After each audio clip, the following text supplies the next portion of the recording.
Selamat pagi jemaat yang dikasihi Tuhan. Kembali pagi ini kita berjumpa untuk bersama-sama akan merenungkan firman Tuhan. Kita percaya bahwa firman Tuhan adalah sumber kekuatan bagi kita. Firman Tuhan adalah makanan untuk rohani kita supaya iman kita tetap kuat dan bertumbuh. Ya, mari kita sebelumnya berdoa terlebih dahulu. Bapa kami yang di surga, terima kasih. Kami bersyukur pagi ini Tuhan kembali. Kami akan bersama-sama merenungkan firman-Mu, menikmati berkat firman-Mu. Roh Kudus urapi kami semuanya. Di dalam nama Tuhan Yesus kami berdoa dan bersyukur. Amin. Ya, firman Tuhan pagi ini saya ambilkan dari Yakobus 1 ayat yang ke-19 dan 20. Yakobus 1 ayat 19 dan 20 saya bacakan. Hai saudara-saudara yang kukasihi, ingatlah hal ini. Setiap orang hendaklah cepat untuk mendengar, tetapi lambat untuk berkata-kata, dan juga lambat untuk marah. Sebab amarah manusia tidak mengerjakan kebenaran di hadapan Allah. Ya, jemaat dikasih Tuhan, ini bicara tentang penguasaan diri, supaya kita nggak cepat marah. Ya, jadi dikatakan, saudaraku yang kukasihi, ingatlah setiap orang hendaklah cepat untuk mendengar. Ya, jadi untuk mendengar itu harus lebih cepat. Ya, jangan buru-buru marah. Ya, lambat untuk berkata-kata. Tapi ini dulu. Jadi artinya apa? Kalau kita mendengar terlebih dahulu, fokus memperhatikan dulu. Jadi apa yang akan kita ucapkan itu menjadi perkataan yang bisa tepat. Tetapi kalau orang buru-buru marah, buru-buru ngomong dulu, ya sebelum kita mendengarkan penjelasan, itu bisa salah paham. Itulah Tuhan pun menciptakan manusia. Telinganya itu dua.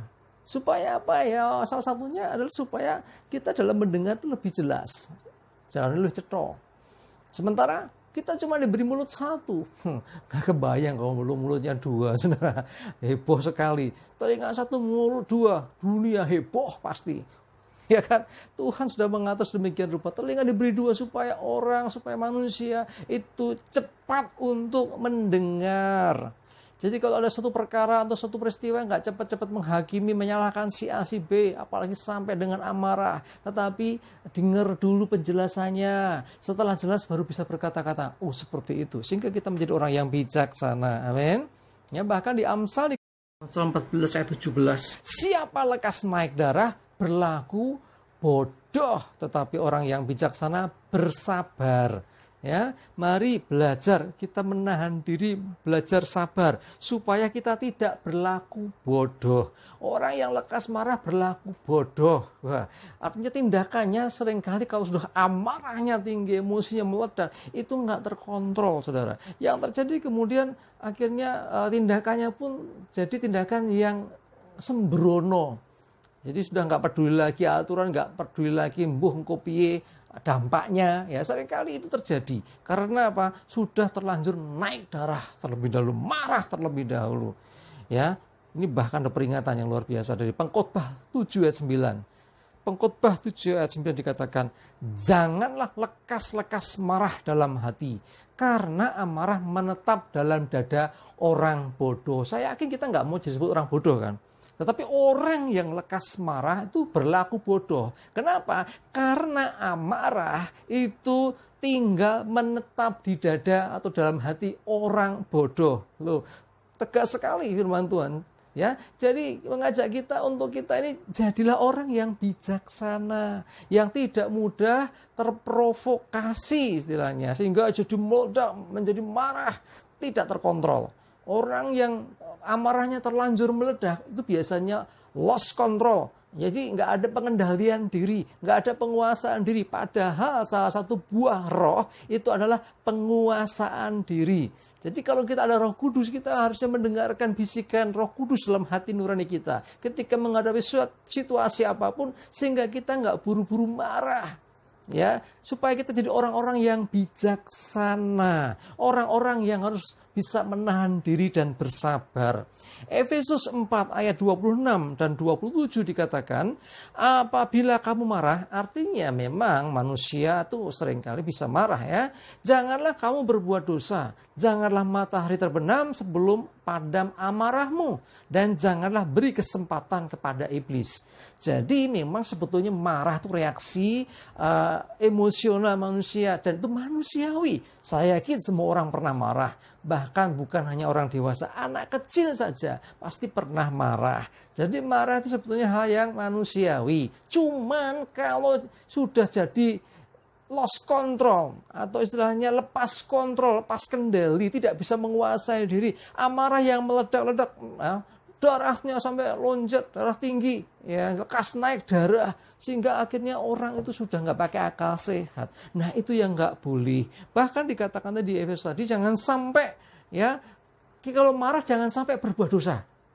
Loh, Yesus pernah marah nggak? Pernah. Ketika bait Allah, salah satunya ya, saat itu bait Allah dipakai untuk penukaran uang, untuk berdagang. Yesus datang lalu dia porak-porandakan semuanya. Dia jungkir balikan meja penukar uang. Ya, dia marah, tetapi marahnya itu marah karena kebenaran. Jadi saudara kalau marah juga harusnya marah karena kebenaran. Dan ingat, dikatakan jangan sampai berbuat dosa. Ya, kita mungkin marah terhadap orang yang menjengkelkan kita, mengecewakan kita. Kita marah kepada orang yang mungkin ya menyebabkan kita mengalami masalah. Tetapi jangan sampai berbuat dosa. Tetap dalam penguasaan diri. Dan dikatakan janganlah marahnya dibawa sampai tidur. Ya, janganlah matahari terbenam sebelum amarahmu padam.